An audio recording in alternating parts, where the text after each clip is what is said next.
Sri Aurobindo particularly means by spirituality because it's a term which is not understood well and clearly by people when they use it. Mostly people who do not understand use it more often than people who understand it, I think. Spirituality, they think anything idealistic or anything that pertains to some ethical higher value of life is spiritual. If you are doing some public work or something which is to do with altruism, service, or some kind of work with spirituality. Spirituality, they think you must immediately go and do something for somebody else. Otherwise, it's not spirituality. Immediately you are spiritual, the first thing you do is to go and tell everyone that here is spirituality or something like that, you see. Or at least what they must do and by trying to do good to other people. Now, spirituality can do good to other people, but the way of spiritual action and other action, you see, this is the difficulty. And they always turn up whenever there is a question of referring to some spiritual person. What they at once bring emphatically before the public and their own mind is what he did for so many other people. They do not refer to what he attained. No, they refer to what he did. The question to be pointed out, the real thing to be pointed out is what they attained and what it was for which they stood, the truth. No, it is how they, what they did to other people. Now, this is a very secondary point of view from the point of view of the spiritual man. Spiritual man, if he at all lets other people into his inner life or outer life, is that they should also make an effort to live that inner truth. He is not interested in making people happy, except by realizing the truths which they have also realized. He is not interested in solving the problem of humanity. He is not out for social service. If he is out at all for service, it is service of the divine in man, and then it is by man attaining his divinity that he would want them to attain happiness. You see, but these things are not understood at all, even by the topmost intellectuals of today. This I can tell you without any fear of contradiction, because I have seen in the papers any number of declarations saying this is spiritual, which has nothing to do with spirituality. You can say idealism, disciplining yourself for pursuit of a moral value of life or a moral, code observed in life is a step towards spirituality. That is possible. That is true. It can lead you to spirituality. It can be your first, approach to spiritual life, because it will make you understand the need of self-control. It will make you acquire self-control. It will give you discipline. It will give you a lot of understanding of yourself, in the sense that whatever contradicts your moral, code or moral ideal or principle will be noticed by you in your own self. And that will give you the beginning of introspection.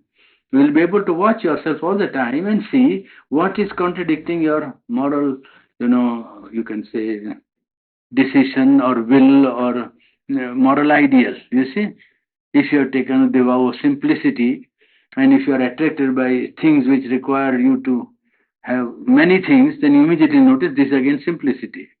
If you adopted the idea of controlling your taste, then immediately you are attracted by taste. You notice that, oh, this is wrong. This is against my principle. You see, if you have taken up that you will not acquire property, that you will only get what is needful for you, and so you will acquire money or things to the extent that you need. You will have no more accumulation or money gathered. Well, in that case, as soon as you get the greed for money, you will notice that this is not correct in keeping with my, the vow or the idea which I have accepted in life. So, non-possession of wealth or service or ideal of justice or equality, if you are, out for the ideal of realizing equality, immediately you feel that you are superior to other people. You will feel that you are going against your own ideal, is it not? So that makes you go through a process of introspection in a partial way, and that might be the beginning of the spiritual life. It can be the first step towards spiritual life if you know We keep an opening that morality or ethics or intellectual ideal are not the highest reach of the human consciousness. Well, if we understand, then you know that to keep the way open. Most people don't do it. And in the present times, the only craze is that you must do something for others. There is so much stress on to do and to act, and very little stress on to be, to become, and to change. Very little. It is all do, must do. Why you must do, what you must do, whether what you do is proper, whether this is the solution. You shouldn't stop to think. You must do immediately. You must rush about doing things. And because you are rushing about and trying to do things, you must be satisfied that you are doing real service to the world or progressing or you are acting according to spirituality in you. The fact of being, the fact of change of one's own being is not accepted as an act. Today, the fact that if you change your center of consciousness, it is a work. This is not understood at all. Work is only when you throw yourself out on others, throw yourself all round, then it's work. If you raise the center of your consciousness, it is not considered as work at all. But as there is a verb to do and to act, there is another verb to be and to become. And if you be also, you are working.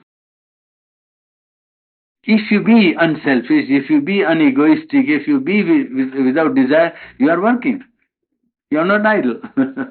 But this part of thing is not understood. So when I went to Benares and I had to speak to the university, I took opportunity to make this point clear. And therefore I gathered from Sri Aurobindo some of his own, the idea about what he says about spirituality, so that there will be no question about what he thought. Whatever else anybody else may think, there is here Sri Aurobindo's authentic, his own declaration about what he understands by spirituality. So I wrote like that. Some words are often used by men without knowing their full and exact meaning. Spirituality is such a term. Almost everyone who uses it hardly knows its meaning. It is used or is intended to be used against materialism. When you say spirituality, it is generally intended that you are trying to say something against materialism. But that is not its true sense. Politicians use it mostly as a platitude because that serves their purpose, you see. Others connect it with asceticism. When you think of spirituality, you must think of yellow robe or jungle or forest or standing on head or sitting on lion's skin or something like that. Otherwise, how can it be spiritual? There must be that. So think of asceticism. Or some even feel that spirituality is escape from life. They actually say like that. Some of the leaders in India and outside. They always declare that, when you are spiritual, you are escaping from life. Now, I don't know what is escape from life, because sometimes when people take up more activity, it might be to escape from their own difficulty, you see. Activity itself can be an escape. This escapes their mind. They don't see that taking up too much action might also be seeking an escape from their own view of their own self, because when you sit down and look at yourself, it may not be very pleasant, you see. It's all right to sit down near a mirror and prepare yourself, but if you sit too long, you'll find out that it's not very pleasant. It is something that reveals to you that there is a lot to be corrected, a lot to be set right. Escape from life, escape from which life? You see, what is an escape? An escape from where? An escape into what? If I gave the instance, you see, that if there is a scientist, for instance, like Jagdish Chandra Bose, or an eminent scientist like this is Danish man who is an atom specialist, you see, or a man like Einstein. Now he says that, he wants to devote himself entirely to scientific research. Will you call him an escapist? Because he doesn't come and lecture somewhere in a square where everybody shouts and you have some slogans and everybody claps at the end of it. Is it an escape? If a man takes up a job or a work in which he feels he can best first of all develop himself and serve also humankind, humanity, by whatever contribution he is able to make by making progress in that line. Could it be called an escape because he does not come and participate in those activities which you consider to be very necessary for a man's existence on earth? Why? What is an escape? If Ramakrishna Paramus sits down in a temple near Calcutta and realizes the divine, how does he escape? What is escape? It's not an escape. It is applying yourself to the best of your ability to the most serviceable part that you can perform in society, isn't it? I mean, you are taking up that part which you think is one to which you are called, one. And it is in that line you believe you can serve best, not only yourself but everybody else. If Rabindranath Tagore did not go to jail and ply the charkha, which he did not, well, some people think that, oh, he is not, you see, he is not doing what, he is escaping. It's not escape at all. His fulfillment is not in that line. What is to be done? It's quite different if a house is on fire and you expect everybody else to put his pail of water. That's all right. So if there is a crisis, you expect everybody to leave all his avocations aside and help you a little. But normally you don't expect a man to give up his inmost call or vocation to which he is called and apply himself to so-called work of the public in which nothing happens to the public ultimately.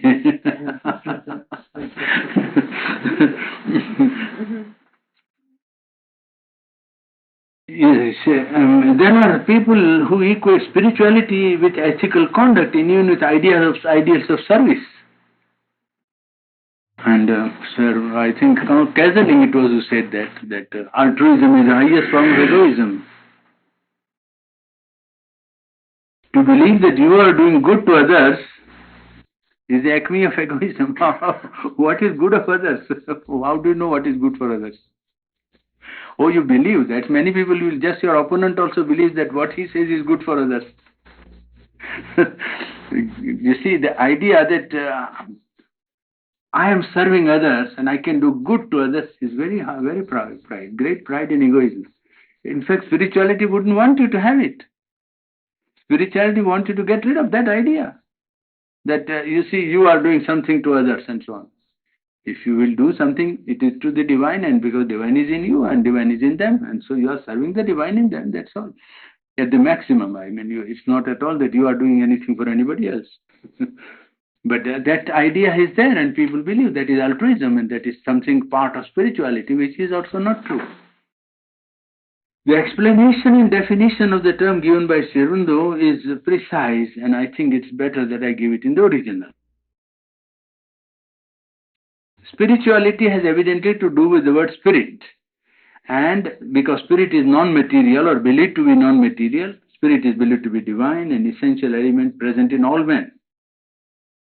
The spirit is present in all people. Then Sri Aurobindo says that, but at first, now there's a quotation beginning, you see, at first this truth of the spirit and of spirituality is not self-evident to the mind of man. Man becomes mentally aware of his soul as something other than his body. That's how he feels first. When you say soul, it's something other than his body, superior to his normal mind and life. But he has no clear sense of it, only a feeling of some of its effects on his nature. Some effect is produced on his nature, and he may be able to feel that may be my soul. As these effects take a mental form, the effect of the soul to the human being is felt in his mind. It takes a mental form or a life form that is connected with life. The difference is not firmly and trenchantly drawn between mind and the spirit acting on mind and giving some mental form to whatever the spirit wants to do, or a life form to whatever the spirit wants one to accept. The difference is not firmly trenchantly drawn. The soul perception does not acquire a distinct and assured independence. You are not independently conscious of your soul or self or spirit. You are conscious of something that works on your mind, something that works on your life and changes it, guides it, and so on. But what it is, you are not independently conscious of its existence. Very commonly, indeed, a complex of half effects of the psychic pressure on the mental and the vital parts, a formation mixed with mental formation mixed with mental aspiration, and vital desires is mistaken for the soul. Just as separative ego is taken for the true self, although the self in its true being is universal as well as individual in its essence. Or just as mixture of mental aspiration, vital enthusiasm and ardor uplifted by some kind of strong or high belief or self-dedication or altruistic eagerness is mistaken for spirituality. If you find a man very eager and ardent and dedicating himself to something which he believes to be true, you think this is spirituality. It is not. It is not. There are organizations in which hundreds of people are working perhaps with that spirit, with half belief, with half understanding, with full faith, and perhaps with very great dedication, with enthusiasm, and with all kinds of, vital and emotional outbursts, but that hardly makes it spiritual.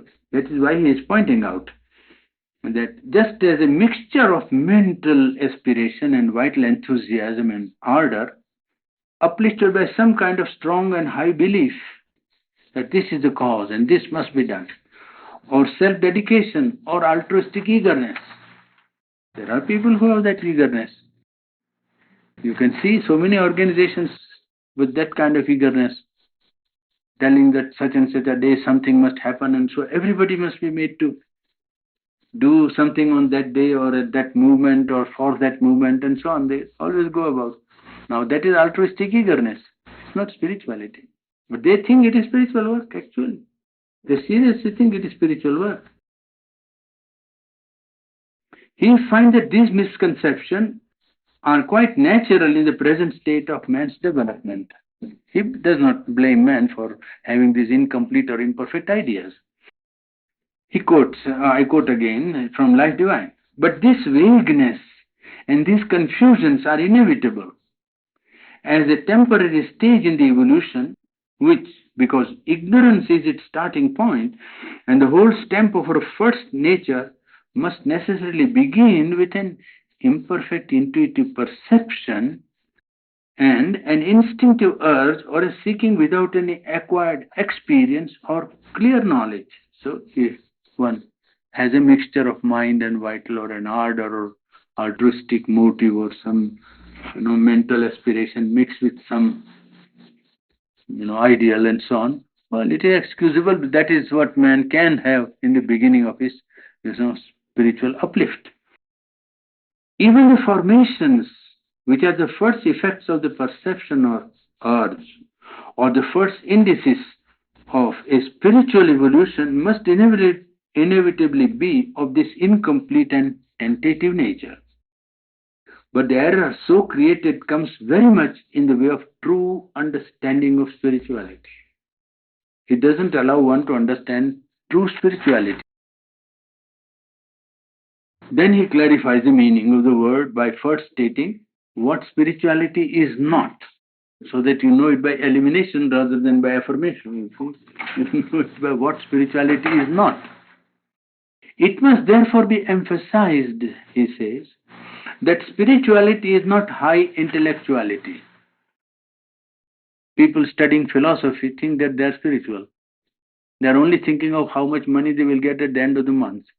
Or perhaps they are thinking what promotion they will get at the end of 2 years, or whom they were to flatter in order to get into some committee to be appointed examiners. That's what they are doing, And when they are teaching philosophy, they think they are spiritual. They have no idea what is spirituality at all. They might be reading books. That's another thing. To be spiritual and to read books on spirituality is not the same thing. But many people have an idea that now I am reading and adopt a mental attitude and say, oh, I have done yoga. How do you know? Oh, world is like this.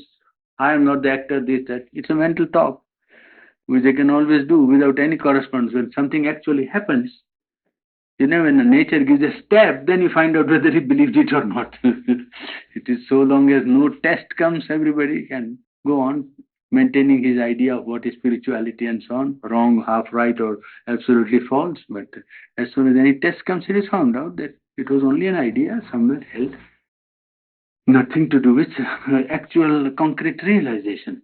It must therefore be emphasized that spirituality is not high intellectuality, not idealism. People who believe in some ideal, but that's not spirituality, equality or service or fraternity or democracy or justice or it's not spirituality, it's idealism. Not an ethical turn of mind or moral purity or austerity. Hitler was very austere. Didn't mean any spirituality. A man who is very, vitally strong to impose himself, he can impose a very strong discipline on himself. But that wouldn't prove it spiritual. It's not moral purity or austerity, not religiosity. Going to temple 10 times or taking bath 5 times or praying down 20 times. Well, it doesn't mean spirituality. Yes, religiosity or an ardent and exalted emotional fervor. Ardent and exalted emotional fervor. Not even a compound of all these excellent things. Mixture of all these things, if you have, it doesn't amount to spirituality. A mental belief, creed or faith, an emotional aspiration, a regulation of conduct according to a religious or ethical formula are not spiritual achievement and experience. Are not spiritual achievement and experience. These things are of considerable value to mind and life. They are of value to spiritual evolution itself as a preparation, as a preparatory movement, disciplining, purifying, or giving a suitable form to the nature. This is the contribution that they can make, but they are not by themselves spirituality. But they still belong to the mental evolution, the beginning of a spiritual realization, experience, or change is not yet there. So you see how much how many wrong ideas about in the spiritual world, and the people think that is spirituality. This is spirituality. Then he gives the correct connotation of in what consists spirituality. Spirituality is in its essence an awakening to an inner reality of our being. When you awaken that there is inner reality in my own self, that is the first sign that spirituality, is awakening. To a spirit, self, soul, which is other than our mind, other than life, other than body. An inner aspiration to know, to feel, to be that. An inner aspiration to know, to feel, to be that. To enter into contact with a greater reality beyond and pervading the universe, which inhabits our own being. To be in communion with it, union with it, and a turning, a conversion, a transformation of our whole being as a result of the aspiration, contact, the union, a growth or a waking into a new becoming, a new being, a new self, and a new nature. That is spirituality. Well, it leaves nothing in doubt. It can follow it. It's quite clear. So you see, spirituality is something so different from what men are accustomed to think about it. And what book is this definition of his writing? Life Divine. Page 763. It may be different pages, but this page is page 763, the last one that I gave. Now, there is another side also of this same question, that people Whenever spirituality is talked of seriously and in certain circles, they always say that, yes, but you see, you must use it for life. What's use of a man reaching the divine consciousness if he does not do good to humanity? That's how it is put to themselves, you see. And they expect, they demand or request or require that a truly spiritual person must satisfy or conform to this idea. Now, there is a great mistake in this approach to the use of spirituality for society or for man and for the world. It doesn't mean that spirituality cannot be effective. It means to ask it to be effective in your way or in the common way is not the right way of demanding. Spirituality can be an effective force in man's life, but it must become a dynamic factor in individual and collective life. Today, life is dominated by the vital being of man, the desired soul of man. Both individual and collective life are under the domination, touched occasionally by either intellectual idealism or ethical values, which have just begun to exert some influence on the collective life of humanity. There are, what is it? Well, these are, yes, mm, necessary quickly. Yeah, these things which happen to mankind and which have been already current in society today, these are necessary palliatives. But the real need of the situation is psychological, not political, only or economical or ethical. And a psychological change can come only or can be brought about only by awakening the spirit, the soul in man. It may be, and it is, a slow process, but then a truly radical cure for human problems cannot be expected to be quick or easy. The demand sometimes made upon spirituality by men who are busy solving problems of life, to demand of spirituality to work for humanity, to help them in solving so called pressing problems, only shows how little they understand about the nature of the problem itself. They don't understand what is the nature of the problem. Problem is man. You see, that they don't understand. I quote Spirit Sri Aurobindo in relation to this. Spiritual evolution in man is not to be judged from this outer point of view. Its real work is not to solve human problems on the past or present mental basis, but to create a new foundation of our being and our life and knowledge. Problem is to change the very foundation. And you want them to act on the present foundation. Therefore, he repeats this question again and continues the subject. You see, spirituality cannot be called upon to deal with life by non-spiritual method. You want problem of life to be solved by a non-spiritual method, or attempt to cure its ill by panaceas, the political, social, or other mechanical remedies which the mind is constantly attempting and which have always failed and will continue to fail to solve anything. The most drastic changes made by these means change in nothing. Man remains what he was, moved by ego, governed by vital desires and passions and the needs of the body, unspiritual and superficial in his outlook, ignorant of his own self and the forces that drive and use him. That is what man remains.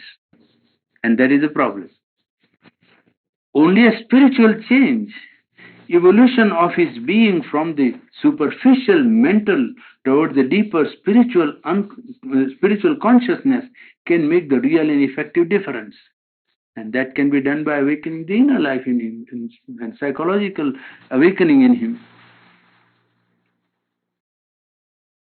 Spiritual truths is a truth of the spirit, not a truth of the intellect, not a mathematical theorem or a logical formula. Truths of the infinite, not a truth of thought, mental idea, because mental idea only represent, formulate some facet of the truth. But this truth of which he speaks here is one has to know it. And to know it is to grow into it, to be it. That is the problem, you see. That brings you to some kind of idea of what is spirituality, and I think it clarifies some basic concepts of spiritual life.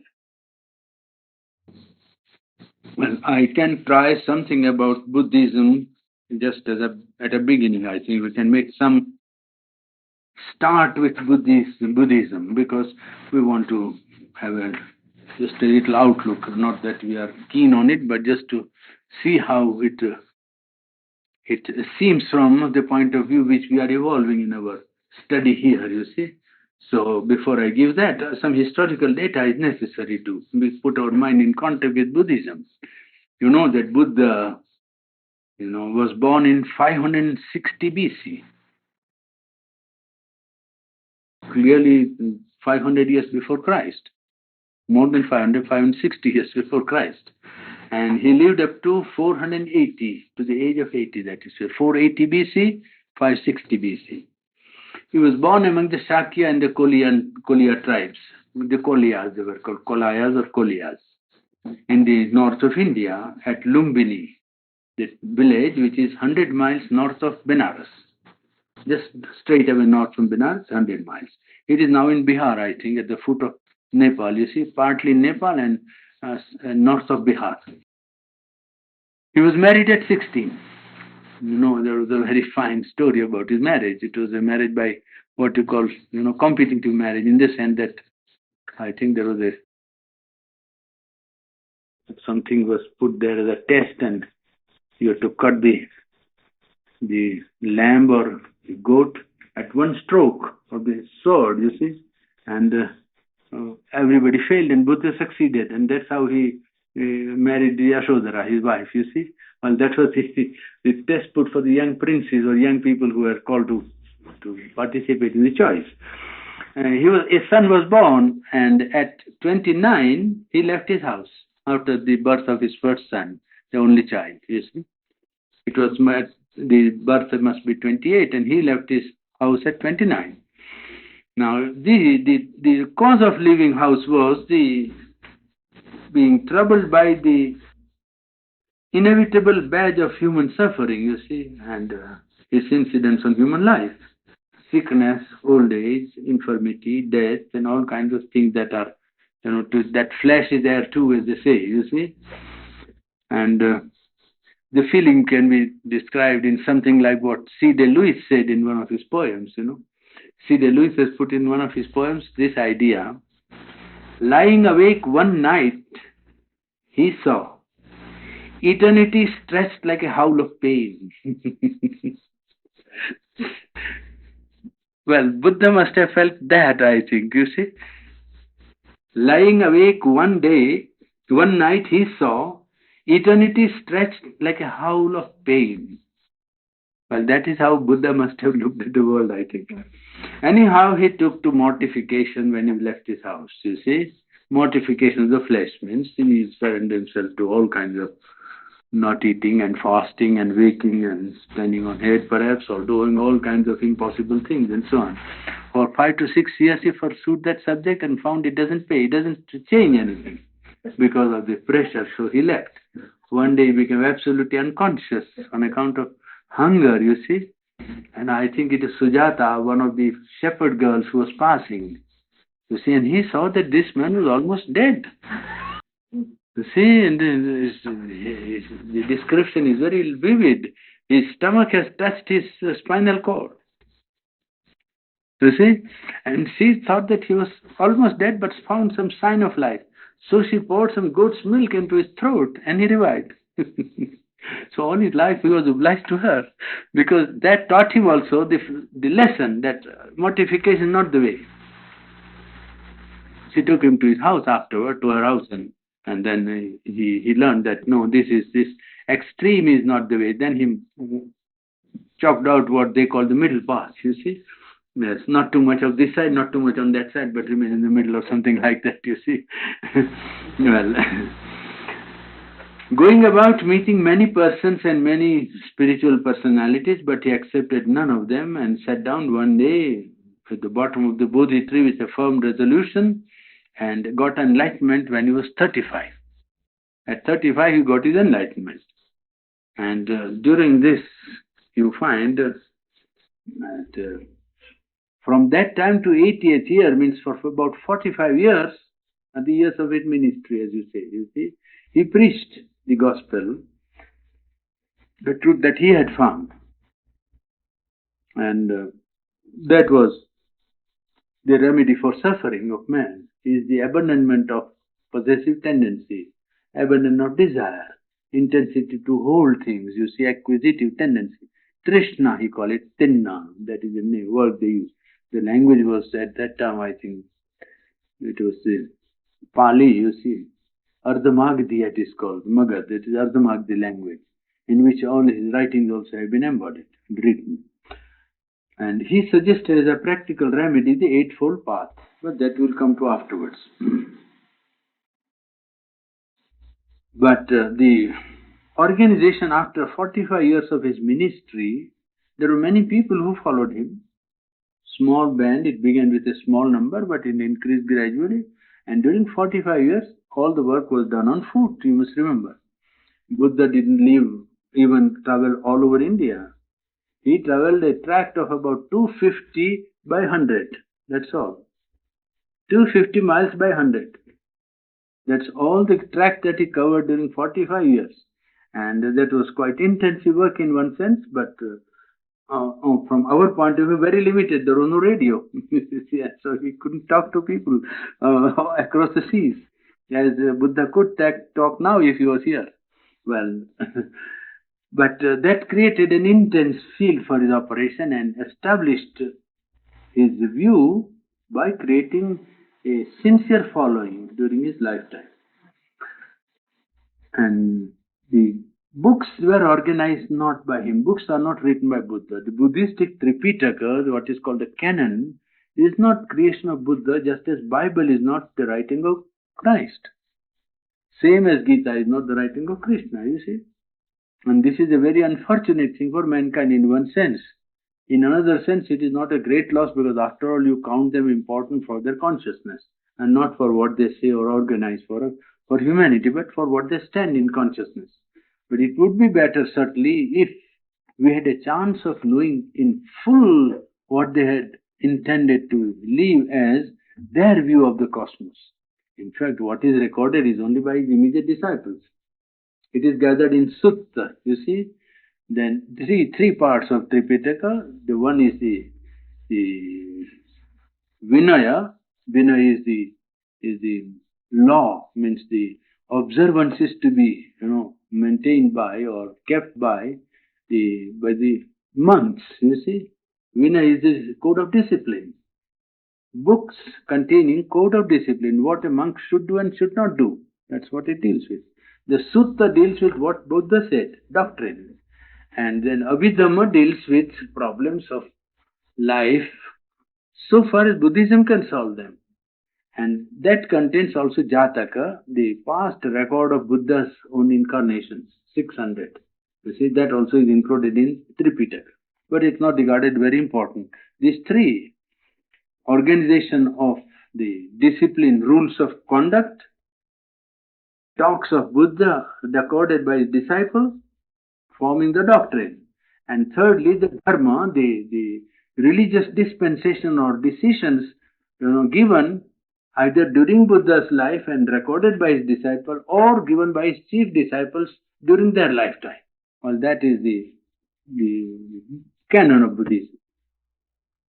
It is a big work, but unfortunately, it is not so authentic as to claim to be Buddha's own word without any change. One, and secondly, it is not dealing with the whole problem because it is only occasional recording, so that it can't be a whole aspect or complete exposition of what he wanted to say about the problems that were given to him or that is solved.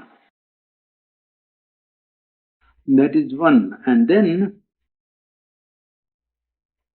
see, during his own lifetime, there are some incidents which are interesting. One was the old dame incident, which is well known for us to everyone. That one old lady lost her son, only son, and then she was very disconsolate, and she said that she wanted to get somebody to help her. So somebody said, there is Buddha here, right down in the town, just outside in the garden. You were to go there. So she went to him, and she said that people say that you can solve my problem of sorrow and so on. She said, yes, I can. So he said, but you say I've lost my son. He said, yes, I can solve it. Then he said that you bring me some rice. I'll give you the rice, and that will solve you. But you must go to the village or to the town or anywhere and bring me rice from a house where nobody died. So this lady went round. She thought that she will find someone. She came back and said everybody was ready to give her a handful of rice. Then she asked, but you see, the Buddha told me that I must get rice from a house in which nobody died. They said, no, in our house somebody died.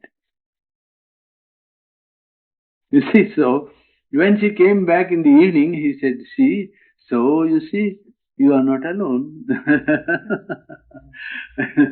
You are not alone, and this is the thing that overtakes the human being, and so on, so on. That was the teaching like that. Well, another incident was about, I think, who was it? Forget now. Did I record it here? I don't remember. I think it was Anath Pindik, one of a rich man in Rajgarh, you see. Rajgarh was the capital of Bihar at that time, and the king was very powerful king.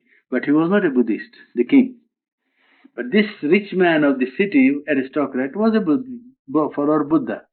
So he heard that Buddha was coming. Some disciples went forward. What used to be in those days was on horseback, a letter is taken and said that next rainy season, Buddha will come here. Next year, it was rainy season, you must stop. Otherwise, you must go on wandering. That's the law in Indian life. You see, spiritual life, you can go about 8 months, but 4 months you must stop because of rains. Where you are, you stop. And 4 months people come and talk, and that's how Indian culture grew, you see, and remain alive. Because all people go on wandering, and wherever there is monsoon, they will stop. So all people will come and talk to them, and then they get some enlightenment, whatever they can. So this then the Anath Pindik, the rich man, heard that Buddha is coming, so he said he must put up at the royal park, royal Udyan, the garden of the king. And the king's garden was not given in those days, you say feudal, they wouldn't give to anyone. So Anath Pindik said that I want to get the garden, and he saw that this reached the king. He didn't want to go straight away and ask him, you see, because he said if he says no, then it will be difficult to make it yes. So he said that I want to get, then king came to know about it. So the king said, oh, even if he spreads the gold mohors, gold coins all over the garden, I won't give it. So he went to the judge and said the king has entered into a bargain that he will give me the garden if I not only fill up the land, you see, cover it up with gold mohors, but give him more. What he said means that, merely spreading it over is not enough. He wants more. I will give him more. And then the king gave way because knowing the Buddha was a great spiritual figure, you see. He actually brought cartloads of gold coins and, covered the land. This is historical, I am telling you. Absolutely historical. He covered the garden with gold coins and filled it up and gave it to the king.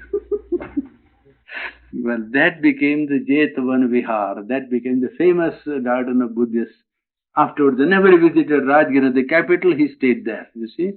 And there many other incidents happened. But this is, you will see in some of the carvings of the stones, a cart being unloaded and people spreading the gold coins. That is the record of that, the Jetvan Vihar being taken up by this Anath Pindik, the rich man, from the king, by covering the whole garden with gold coins.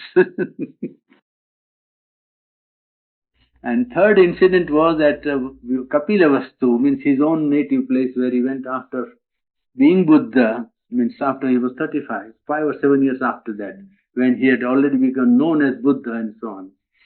So when he went to his house, he remained in the public choultry, as you call it, public house, means where government house for the people who are passing on the road. There is always a traveler's caravanserai or some place where it's a rest house, you see, for the visitors. So he remained there. He didn't go to his house. When he was the prince of that small area, you see, 3 or 4 villages, but he didn't go to his parental house. He remained in the guest house of the public guest house. And then his relations, his other all people who were connected with him, related people, they all complained that why did you not come to the house? So he said, I'll come tomorrow to the house. I'll come for begging because I'm a Buddha. I'm now a man who lives on charity, so I'll go and ask. And I'll ask for alms from my house, and that's how I'll come there. So when he went to his house, his father was there, and his wife was there, and so on. His son was there. And so he said that, how is that you didn't come here? You are a Shakya, means son of the line, clan. He says, I am not a Shakya. I come from the line of the Buddhas. My physical parent is not important, you see what he wanted to say. I come from the line of the Buddhas. So his wife came forward and said, well, if you are of the line of Buddhas, then your son also must belong to that line. So you must accept your son with you. He couldn't refuse, you see, because it was logical in one sense. And then he had a cousin, Ananda, who was very much devoted to Buddha, you see. His own cousin, but he had become his disciple practically, one whom he liked very much also. And he was really serviceable, great love for Buddha, to do anything for Buddha. So Ananda pleaded at night that you must accept women in our organization. Why should only men take up the Buddhistic robe, you see? Because his wife wanted to take up the Buddhistic path, you see, Yashoda. And Ananda pleaded and he consented, and his wife was ordained first, you see. That is how women got admitted into the Buddhistic fold. That was the third. Some of the incidents are like that, you see. His own cousin opposed him. One of his cousins was very jealous of him, and he tried to ruin Buddhistic organization from the inception. He tried to poison Buddha, he tried to throw rocks when he would go to the mountain, he tried to send an infuriated elephant against him, you see, and so all kinds of, to incite the monks against him and all kinds of things, you see. This is also recorded. I mean, it was his own cousin who did that. One cousin was his most ardent disciple, another cousin was his, one who disliked him most. In his own lifetime, this organization was there, but he was the leader, and the rules were not written down and turned into a code or, into a sort of code of discipline. And he was not very rigid also in his outlook, as we saw that women were admitted into his path after the 5th year of his preaching the doctrine. And when he visited Kapilavastu, his wife was ordained on persuasion of Ananda, his cousin and his favorite disciple. In 483 BC, means 3 years after his death, Ananda, his cousin who was alive, gave the sutta, the one part of the Tripitaka, one part of the Buddhistic canon. He organized it at Rajgriha, and 500 monks attended the conference, you see. And 100 years after that, 483, so you must come down to 383. Yes. At Vaishali in Bihar, because there was some laxity in in the monks and you see in the followers. Another council was held, attended by about 700 monks or members. And there the first division of Theravada and Mahayana, means Mahayana and Hinayana, came to the top, came to the fore. You see, the division came out prominently. One part making a devotional approach, another part keeping to the strict old, interpretation of Buddha as they understood it. The Mahayanists said that unless and until you take help of Buddha, you cannot attain, nirvana, or you cannot attain bodhi, as they would call it, you see. And the Hinayanists said that no, you must do it by your own effort, and so on. That's how difference came to a head. The Mahayana admitted, you see, Bodhisattva and the power of Bodhisattva to help others, whereas Gautama said that nobody can help somebody else, you see, nobody can help another. But this was done. Theravada was taken up in Ceylon. Mahayana was in Mongolia, China, Korea, and Japan. And Tibet, Nepal, and Bhutan developed its own interpretation of Buddhism, and Japan developed its own interpretation as Zen Buddhism. So it was 4 parts really: Hinayan, Mahayan, the Himalayan tract, means Tibet, Bhutan, and Nepal, and Japan, Zen Buddhism. That's how the 4 aspects of it came to the front within about 400 years, 500 years after his death. The third council was held by Ashoka, the great emperor, in his time. Under Tissa, one leader of Buddhism, very great leader in that time, and attended by about 1,000 monks. And Mahendra, the son, and Sangamitra, the daughter of Ashoka, prince and the princess, they took the order. They became Buddhistic monks and took a branch of the Bodhi tree to Ceylon. That is recorded in many paintings and historical, sculptures and so on. And even Ceylon, it is a very big event, you see, because the taking of the branch of original tree of Bodhi tree to Ceylon by the prince and princess who became monks, you see. And that is how Ceylon was converted to Buddhism. Well, and they participated in this conference, and it is they who carried the branch of Bodhi tree to Ceylon. The 4th was only a partial conference, but it was called by King Kanishka, emperor in the northwestern part of India, near the Punjab, you see, near Afghan border. And it was attended about 500 monks. In 2nd AD, means nearly, you see, about 400 years after his death, Nagarjuna, a great leader, gave a great support to Mahayana school of Buddhism. He was in the south of India, near Madras, you see. He was a great chemist, this Nagarjuna. Very great metallurgist and chemist. In fact, he was one of the founders of Indian chemistry, you see. And he brought the Buddhistic outlook near to the Indian monistic stand, Vedantic stand.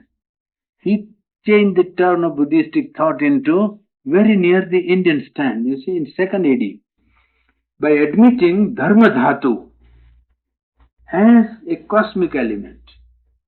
Just as there is Brahman here, so he admitted Dharma Dhatu is prevalent everywhere, and you have to awaken Dharma Dhatu in you, he would say. Dhatu is element or substance, what you call, you see. And the substance which can answer to Dharma. So he said that is an all-pervading element, something which took the place of the monistic outlook of Vedanta. You see, was brought in by Nagarjuna. And in the 3rd century AD,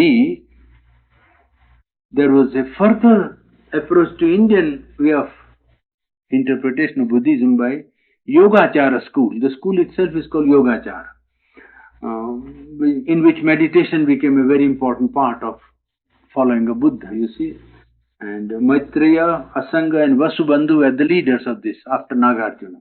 Well, that gives you a rough idea of the picture of how Buddhism went through, its course of development and metamorphosis throughout the centuries from 4th or 5th BC to about 5th AD, 1000 years, you see.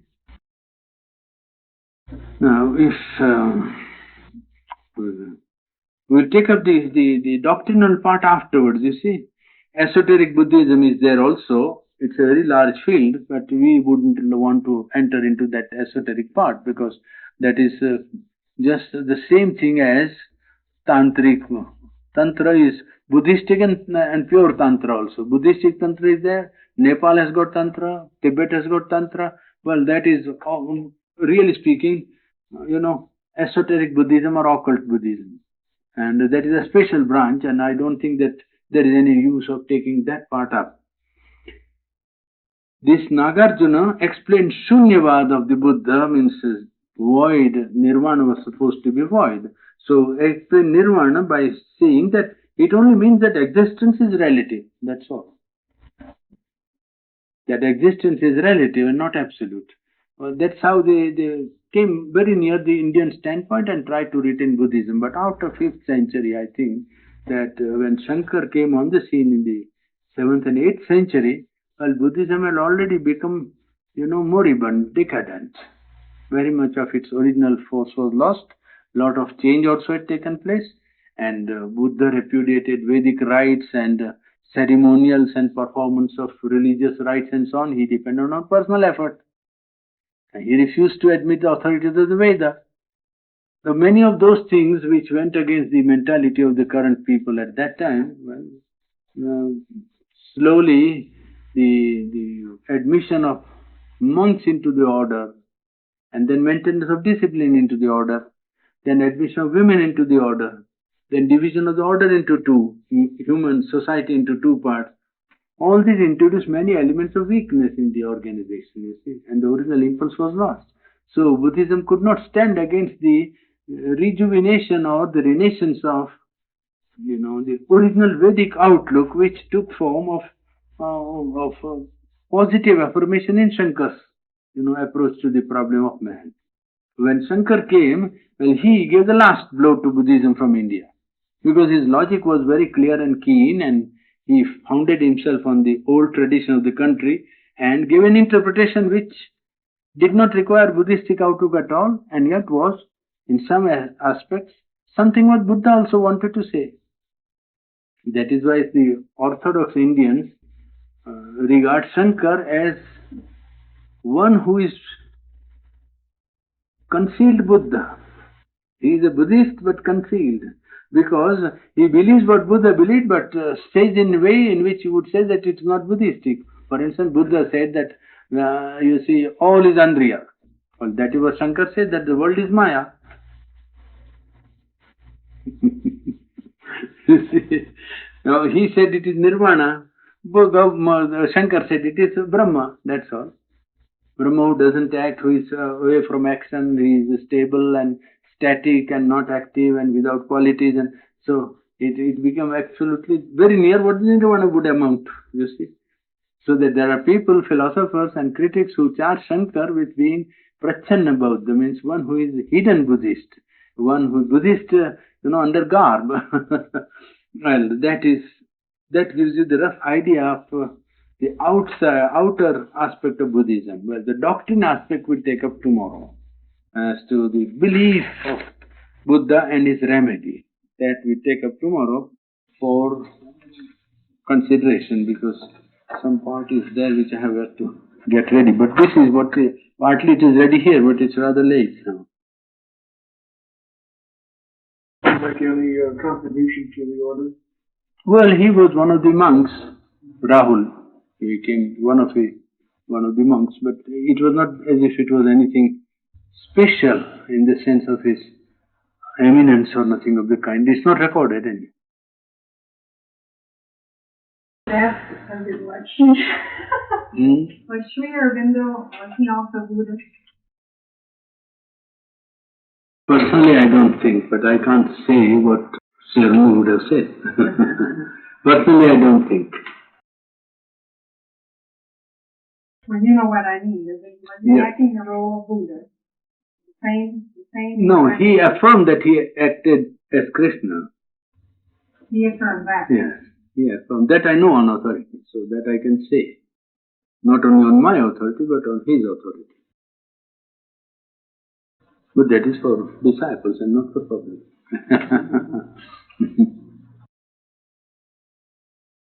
Those are things which are not much important for public. The one light comes in many Yes, faces, no, doesn't it? he referred to his personality. That way light is common. That way he can say that I was all the light that came. But that is referring to the divinity. This he referred to his personality. Oh, I see. The personal aspect, yes, remember, yes. It is not the same as saying essentially the divine is not this, that of course it is one. In the individual and most personal aspect he was speaking of. I'd seen Buddha. And Well, in that booklet, she said that he was, every time a crisis, he was awed, as much as to refer that Sri Aurobindo was the personality that played the role at that time of the prominent. yes, yes. No, Mother had a contact of Buddha's personality. I mean, Mother had a very living contact with Buddha's personality in her own sadhana, in her own spiritual development. Apart from the incarnation aspect of it. But she had a very tangible experience of Buddha's presence when she was in Japan. There was some trouble, and so she had to go from France to India, but there was some trouble in India, so she went to Japan. In 1918 to 1920, she was in Japan. 1 year and 8 months. Did he ascend into the supermind? It doesn't seem. No. It doesn't seem that he reached the supramental level. He reached the level, it seems, where the personal aspect or ego aspect is overpassed. And then mind also is made still, you can say silent. And then beyond the mind, you enter into a plane of consciousness which to the mind appears as if it is, well, zero, the unknowable, indescribable. In Christian mythology or in Christian scripture, they speak of the dark, is it not? The divine darkness, is it? Yes, the darkness, that is above, divine darkness. It is called the divine darkness. It is not darkness of ignorance here, but it is the journey through the unknowable, so to say, unknowable to the mind. You see? Yes, they speak, yes, there is a dark, yes, the divine darkness. I know distinctly that there is a word called divine darkness is used. And, that is the region where you leave the mind and have not yet entered the supermind. And then when you come back to the mind, it always it appears as if it was something unknowable, something which you can't give any name to, cannot give any description of, unless you reach some consciousness across, so to say, either higher mind, intuitive mind, inspirational mind, or over mind. You can say something, but if you are only living mind and living a silent and vacant mind altogether, and have not yet, your spirit has not yet ascended, well, naturally you describe it as if it was nirvana, means cessation of being, or withdrawal into a silence, withdrawal into a complete inactivity. Even if it is positive existence, it is a withdrawn existence, so to say. A existence in which you are not drawn to a thought, not drawn to a desire. You are not attracted by anything that life can offer. In fact, you have outstripped the plane of life, plane of mind. And you are in a plane where neither thought nor vital, ambition, desire or impulse has any attraction or place even. Well, that is nirvana. The plane of complete self-withdrawal, if not a complete self-annihilation or self-extinction, so to say. The self is extinct completely in the sense of the ego. And it doesn't mean that therefore you cease to be completely. Because even after Nirvana, Buddha acted. That is what we'll see tomorrow when it comes to observation of his whole doctrine. That Nirvana would not amount to saying that there should be no action. In fact, after Nirvana only he acted, and acted most puissantly. Nirvana and action cannot be held to be contradictory. They are contradictory by Buddha's own life.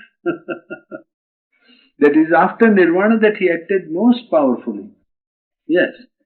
And yet, he might not have wanted to act. I mean, the ego might not have been there. What I mean is, personally, he would not have wanted, I must act powerfully. Not at all. He must have been withdrawn and completely impersonal. Yes. Yes, and allowed the nature to happen or to do whatever it wanted to, and well, it was a powerful action. So that some intention of the cosmic mind or will acted through his impersonality. From our point of view, some powerful cosmic will acted through him, because that was perhaps the need of humanity at that time. Humanity needed the development of pure mind in search of the truth. Buddha uses pure reason. The one reason why he makes an appeal to Western mind is because he is very rational. He is absolutely rational. And this insistence on using mind in seeking for the ultimate reality or truth was first brought to prominence by Buddha in the world's history. He first acted upon it and showed that you must depend upon mind and take the conclusion of mind. It may be an incomplete conclusion. It may be a conclusion as far as your mind can take it. But you must take the courage in your hand and go forth. If your mind then admits a higher reality, you will be better prepared to go to that reality. But as far as your mind goes, you must go. And that is a great service even to spirituality in one sense. Because mind has a place in spirituality. And Buddha gave it a very prominent place. That is why he makes a great appeal to Western mind. They immediately follow and understand Buddhism. The Indian subtle mind and comprehensive mind escapes the Western mind. Because Western mind is pragmatic like Buddha's mind. Western mind is not subtle intellect. That mind went with the Greek. It never came back to these Europeans. The Greeks had that philosophic mind, idealistic mind. These people have practical, rational mind. They haven't got that subtlety of mind which the Greeks had, which the Indians have. Even a very common Indian will have a subtle mind. His mind is not dull. Mind is subtle. A complex problem he can tackle and try to think and come to something. Wrong or right, but he has got a subtle mind. That he has. But in the West it is pragmatic. It is practical reason and utility and rational mind, not idealistic or philosophic mind, which the Greeks had. Intellect from the Greeks, but it was turned from curiously idealistic and philosophic mind into scientific, utilitarian, practical mind, which is rationalism. It is divested of some of the elevating elements of intellect. That's development. It might be, though, that frequency was needed in order to make a complete conversion or exchange from that point and beyond. Yes. The insistence on matter perhaps was necessary. In other words, like everything is a line of frequencies where it would change in one form and then a conversion, a complete conversion. As we grow into higher scientific value, we realize that it goes into infinite proportions. We return again to the infinite. Yes. Now that is the interpretation which will come slowly. The scientists are not at all willing to admit anything like that now, you see. They will have to get something which hits them like that, you see, then they will admit. But there's the same impulse, how in two cultures, the same impulse take different forms, you can see, if you go back. See, the European mind, in the European cultural environment, the spirit of adventure took the form of colonialism and empire. For the need of growth. Yeah, yes. For the need of even physical need of expansion of space or population or whatever it was. In India, it took the form of taking out the ethical and religious values to other countries, to the archipelago, to the Indonesian countries, the Singapore, Malaya, and Hong Kong, and China and Japan. It didn't take this colonial form. It takes the form of converting the belief of man and his conduct and influence, his thought and values of life and so on. They went and must have done trading also. I don't say that they only went with the religious ideas only. But trade was there, but more than trade was this also was important. And the spirit of adventure was more visible in this aspect than in the other, because if they were really after money, they would have tried to get at social or political power, you see. Mm-hmm. But in no part of this where they went, they didn't try to establish any political domination. Even in Africa, Indians were the first to go to Africa, even before the Europeans. The Germans and Englishmen came afterwards, after the Indians were there in Nairobi and all these places. It is history, I am telling you. And Indians were very prominent. It is they who first gave these Arabs and the Africans the first contact of the outside world. And they first made the Arabs understand a lot of Indian ideas and carry them in their life in the eastern part of Africa, Nairobi and Uganda and so on. When the Europeans came, they came with their guns and with their men of war. And so it was only fight. Either you fight or you don't fight. At that time, the one who held the purse of money in Nairobi was an Indian. And he advised this Arab king that, you see, you have not the scientific progress, so better make peace with these fellows, otherwise you will have nothing left. And in fact, his advice came well healthy for that man, because he said, all right, so now there is a good part reserved for the Arab prince who came to terms with the British, with the English. It was for the Germans and then the English. Isn't it some sort of a divine plan and pattern underneath all? Yes, the whole thing that comes out is some values stressed at some point in culture, which tend to find expression, and whatever is one-sided in that, it gets corrected by historical life, by contact with other people, or by knock in the political development of the race, and so on. Like that, it gets adjusted till the fundamental values get stressed and something which is of the common importance emerges out of it. India's difficulty was they were too individualistic and they have no collective life. That was a great defect. Why they were even in a majority at points, they couldn't make themselves well because they had no collective consciousness. There are many places outside India where they were in a distinct majority. Even now they are in a majority in this British Guiana and other parts. They form the greater part of the population. They can't make themselves because they have not that collective consciousness. Mm-hmm. And collective consciousness is also a term of expression of the inner consciousness, which Europe has developed very well. So that way, you see, Europe is in advance. What are developed in the collective life also are very important. Democracy and equality and organization of social life and politics and so on.